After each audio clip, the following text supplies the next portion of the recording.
Арбаңыздар, агайын туугандар. Быйылкы ыйман адеп маданият жылына арналган Нарктуу коом долбоорунун алкагындагы энелер мектеби өзүнүн практикалык сабагын көрсөтөт.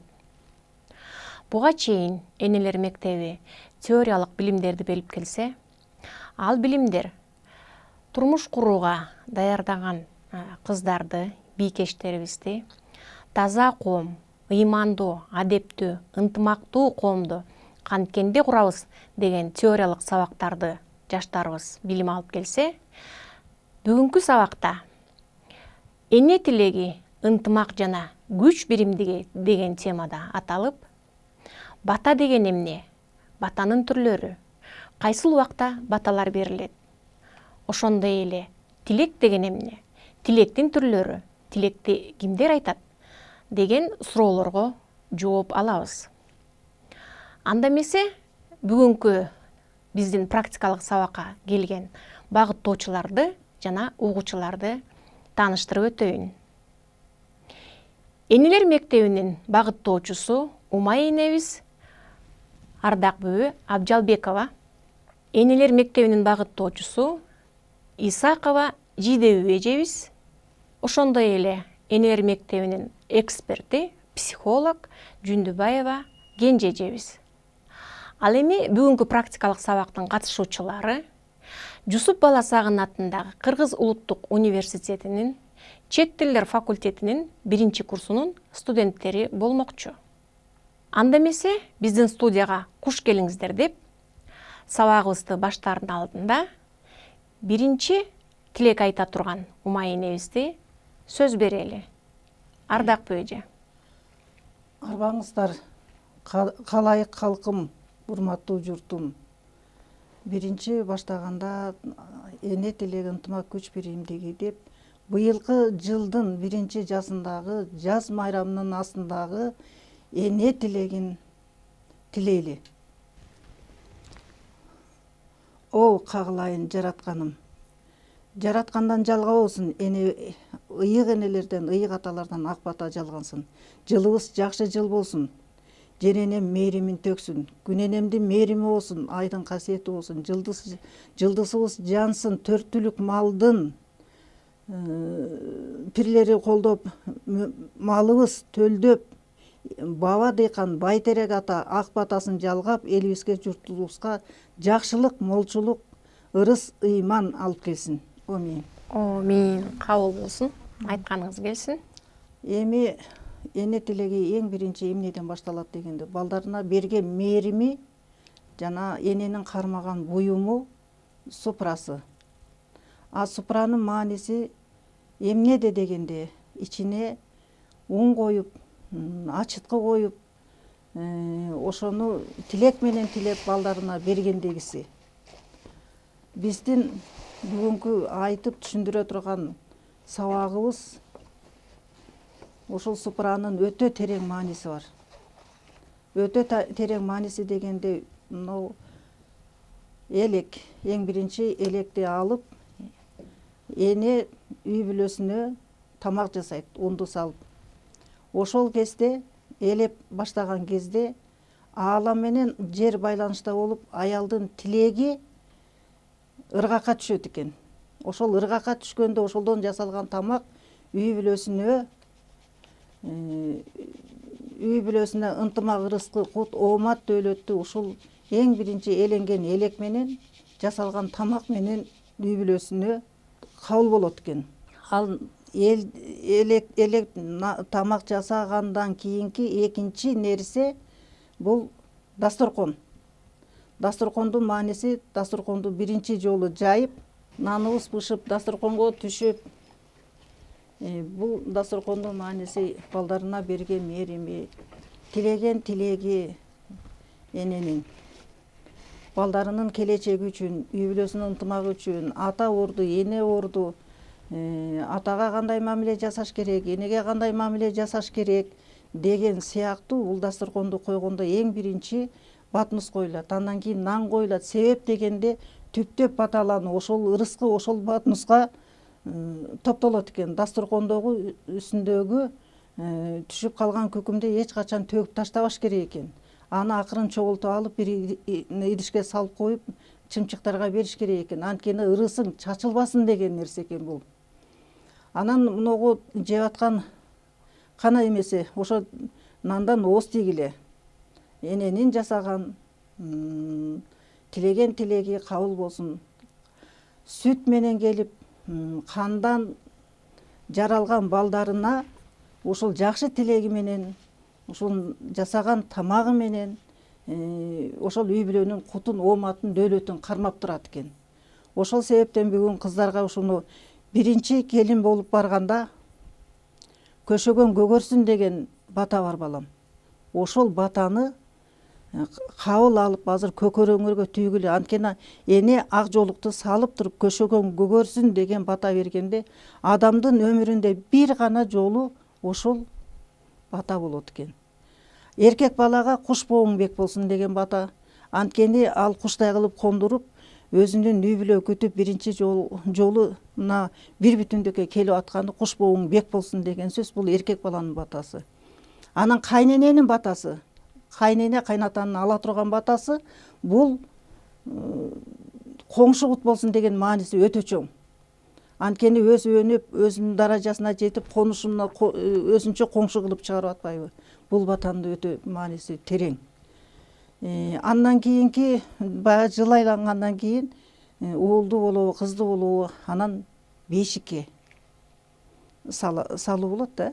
Анан бешикке эне атанын ошо кыз тараптан алып келген эненин бешиги баягы кызына жакшы нерсени ыроолоп алып келип, анан кийин баланы бешикке салганда бешик боуң бек болсун деген таята, тайнеге дагы, эне атага дагы ушул бата керек экен да.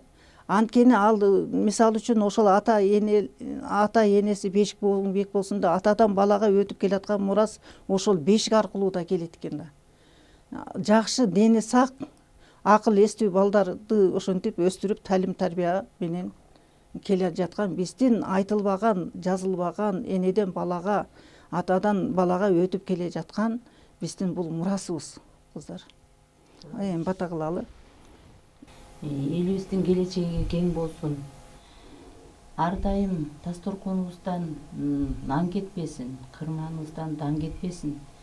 Биздин келечегибиз болгон ушул жаштарыбыз өнүп өсүп, ата бабадан келаткан салтты, касиетти кармаганга Кудайым эс берсин.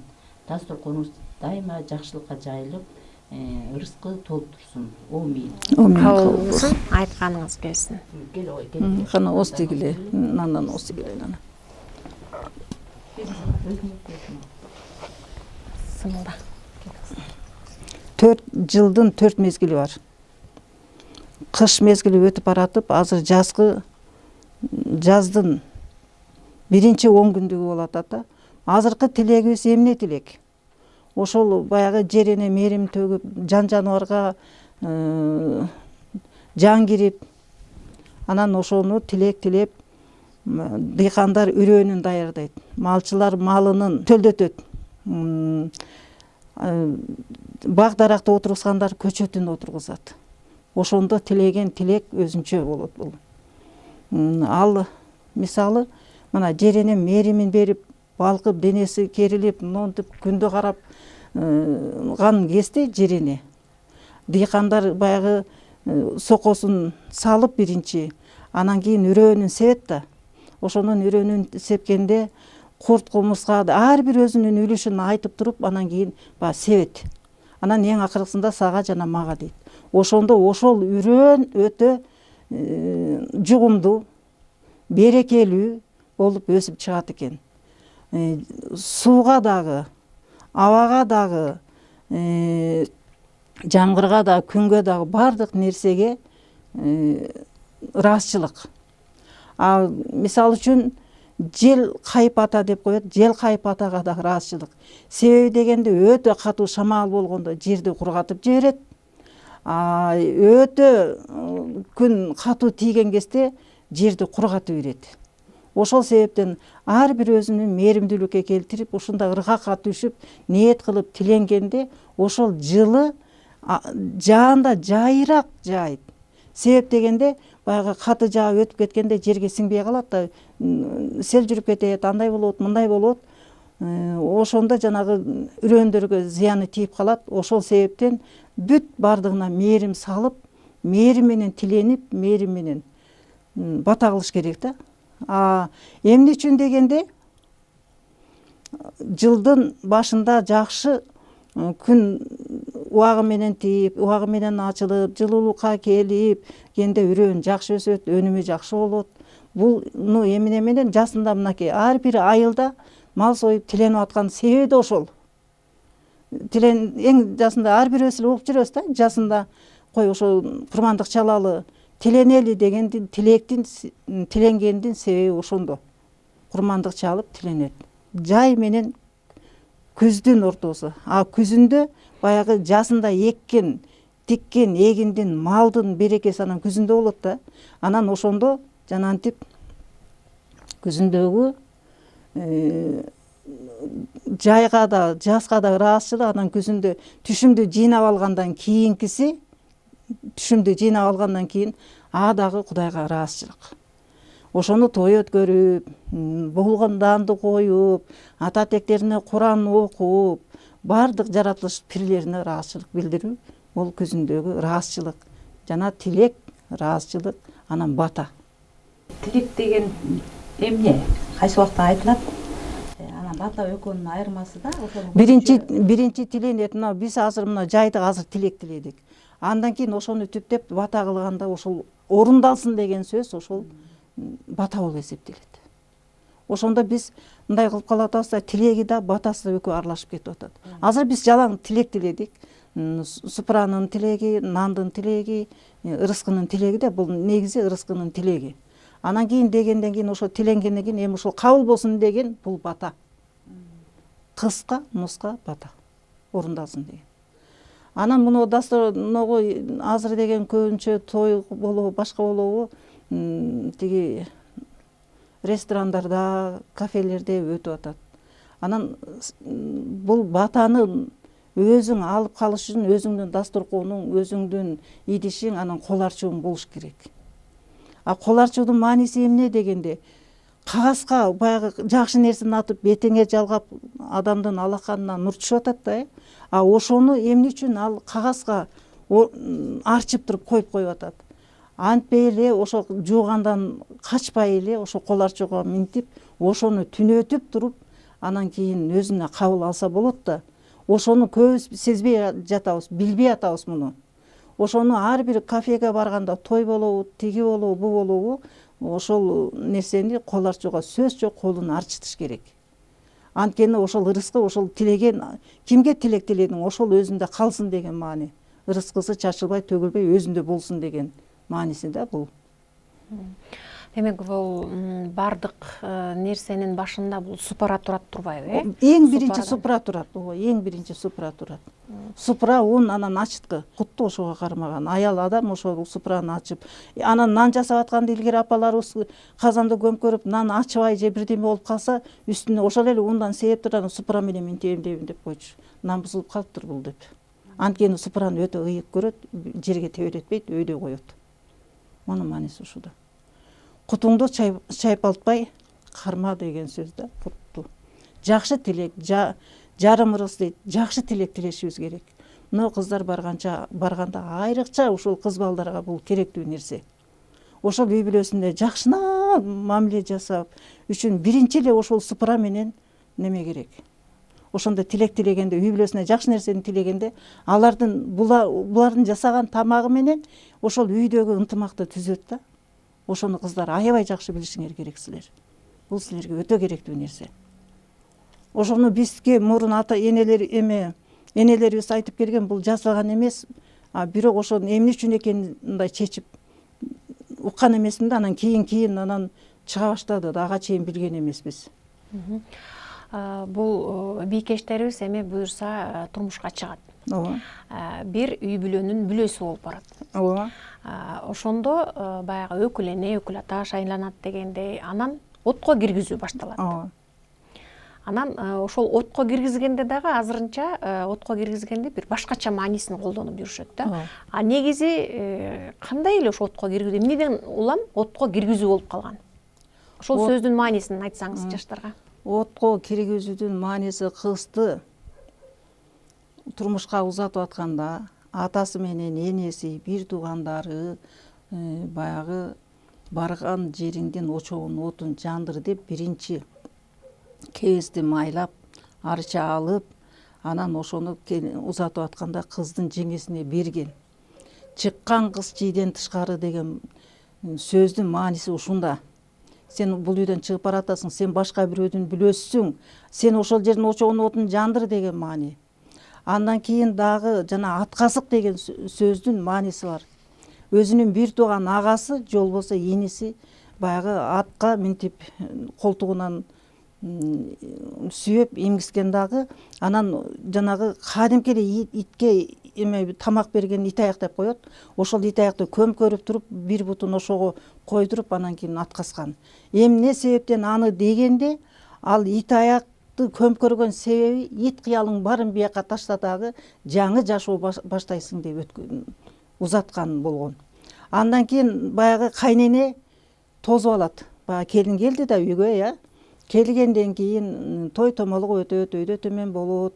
Андан кийин дегенде өзү камыр жууруп, жана эле супра унун эме камыр жууруп, ошого ниет тилек айтып, анан ошо келинге кандай жакшы нерсе кааласа, так ошондой нерсени каалап, баягы нанды жасап туруп, 12 нан жасап, анан кийин казанга очокко отту жагып, казанга очокко жакканда баягы эненин кыздын төркүнөн бергенде ошого тамыстырган. Мен анын себеби мен өзүмө бүлө кылып алдым. Бул менин бүлөм. Мындан ары менин кармаган тутканым ушул келиним кармасын деп отко киргизүүнүн мааниси ошол. Чыккан кыз чийден тышкары, ат казык, анан жанагы барганда коломтосун отун жандырсын деген маани ошол. Отко киргизүүнүн себеби ошол. Өзүндө бүлө кылып алат да, кайнене ошентип кабыл алат. Ошентип эне баланын ортосундагы биринчи өзү салып берет баягы нанды, андан кийин эң акыркысын келинге берет. Эми аркасын сен улап кет деген маани да. Мен эми бул үйдүн ээси, эми мен төрдө отурам, менин ордум төр, эми ушул үйдүн туткасын сен кармайсың, очогун сен кармайсың, ушул үйдүн ырыс кутун сен кармайсың. Жанагы келген келиним ырыска шерик деп бекеринен айтылбайт. А карыялар бул жалгандан өткөндө аркамда кешик калсын дегенде бала чакасы, анан кийин ырысы калсын деген сөз экен бул. Карыялар тилейбиз да биз тилейбиз. Кагылайын жаратканым, ырыс кешикти болоюн, аркамда кешик калсын деп. Кешиги уул кызы, анан кийин ырыс кызы. Ошо балдарым кыйналбай жашасын, менден кешик калсын деген сөз ошол. Мунун мааниси ошондо. Азыр баарыбыз заманбап жашоого өтүп кетпедикпи? Ооба. Анан жанагы биз башында айткан супара колдонулбай калды. Балким ушул супара колдонулбагандыктан дагы үй бүлөнүн уюткусу болбой, ынтымагы болбой аткан жокпу? Ошону эң туура сурап бердиң. Баягы аял заты үйдүн кутун кармаган деп жатпайбы? Ошол супаранын мааниси ошол жасып тилек менен, бата менен түптөлгөндөн кийин ошону кармабай терден алып эле эленсе эленет, эленбесе жок. Даяр тамакты алып келип жасап коебуз кээде. Жасаса жасалат, жасалбаса ал даяр тамакты алып келген буда жакшы. Бар болсо аны деле жасап ичсин. Бирок анын бир тескери жагы булда ал деген нонтип неме алат да. Мен мынча нан жасадым, будан мынча киреше түшүш керек деген нерсени ойлоп жасагандан кийин ошондой нерсе үй бүлөгө да кетет. Үй бүлөдө жанагы кичине эле кыйынчылык болуп калса, сен таппай койдуң, сен минтпей койдуң деп бирин бири күнөөлөө деген ошондон башталат.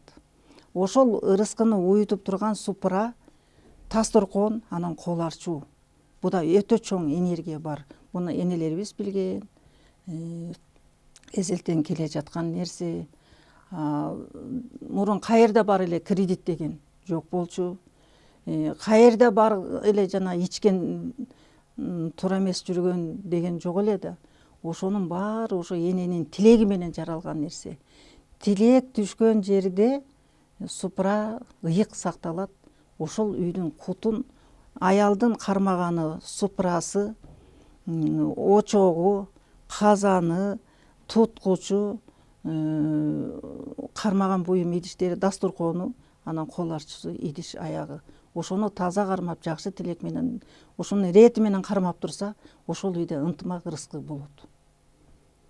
Бул баягы жашоодогу болуп аткан нерсе. Биз сабагыбыздын башында айткандай, батанын түрлөрү, тилек деген эмне, тилектин түрлөрү, аларды ким берет дедик. Ошону дагы бир айтсаңыз, мисалы чоң аталар бар болгон жерде эне бата кылса боло береби, же эне тилегин айтыш керек, чоң ата батасын береби? Эркек турган жерде эч качан аял адам бата бербейт. Эркек турган, эркекте ошончолук баягы мындай аял очок болуп атпайбы, кереге келин кыз болуп атат, уул болуп атат, түндүк ата болуп атат. Атаны өтө бийик коюп сыйлаганда, ошо ата турган жерде аял адам сүйлөбөйт. Тилек тилейт, бирок бата бербейт. Ошол себептен батаны аталар берет, а эне тилек тилейт. Жанагы этегиңден жалгасын аял адамга таандыктарды эне берет, балдарына, кыздарына. Анан кийин чоң элдик болсо, жыйындарда сүйлөсө, эркек адам берет. Берде аял адам сүйлөгөн осол болуп калат. Жакшы, бизде жакшы салт бар эмеспи? Келин болуп келгенде баягы үйдөгү кайнене кайнатасына, кайын журтуна, керек болсо кайнелерине да жүгүнчү эле баягы салтта билебиз. Азыр карап көрсөк, ушу келиндер жүгүнсө, кайнатасыбы, кайненесиби же кайын журту балам жүгүнбөй эле койчу дейт экен да. Анан булар бата бергиси келбейби, же бата бергенди билбейби, же таптакыр эле аябай заманбап болуп кеткенби? Ошол батанын маанисин билбегендиктен жүгүнбөй эле койчу дейт. Ада баягы тайзым кылып ийилгенде эне менен атанын жүрөгү элжиреп, ошондо кандай жакшы нерсени жалгайсың балаңа. Келинге жакшы нерсени ал келин деген балаңдын жартысы да. Кантип ага бата бербей коесуң? Тайзым кылган өтө жакшы нерсе. Ошол кайната кайнене батаны баалабай жаткандыктан жүгүнбөй эле койчу деп коет. Анан жылаң баш эле жүрө берчи дейт. Анткени өзү жоолук салынбаса кантип келинди сал деп айтат. Мына ошону эгер ошо угуп тургандар болсо, көрүп тургандар болсо, мен суранат элем. Ошо кайын эне болгондон кийин өзү жүрүм турум менен, асыл сөздөрү менен, жакшына кептери менен ошо келинге үлгү болсо дейм. Менин тилегим ошол да. Менин тилегим ошол. Анткени ал келин деген балаңдын жартысы. Тукум улоочу, өрөөн себүүчү, ошол үйдүн кутун кармоочу келиниң да.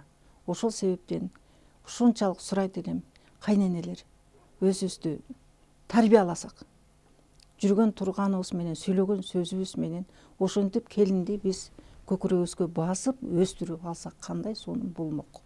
Урматтуу көрүүчүлөр, ыйман адеп маданият жылына арналган Нарктуу коом долбоорунун алкагында бийкештер үчүн энелер мектеби бүгүнкү көрсөтүүсүн жыйынтыктайт. Сиздер менен бир аз болсо дагы эненин тилеги, ынтымактын жана күчтүн биримдиги деген темада бата менен тилектин айырмасы, батанын түрлөрү, тилектин түрлөрү, кайсы убакта бата берилиш керек, батаны кимдер бериш керек, тилектин түрлөрү жана кайсы убакта берилет деген суроолорго жооп алдык окшойт. Бул сабактарыбыз келеркиде дагы уланмакчы.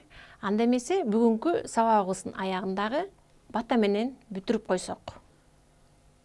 Бүгүнкү күнгө ыраазычылык билдирем.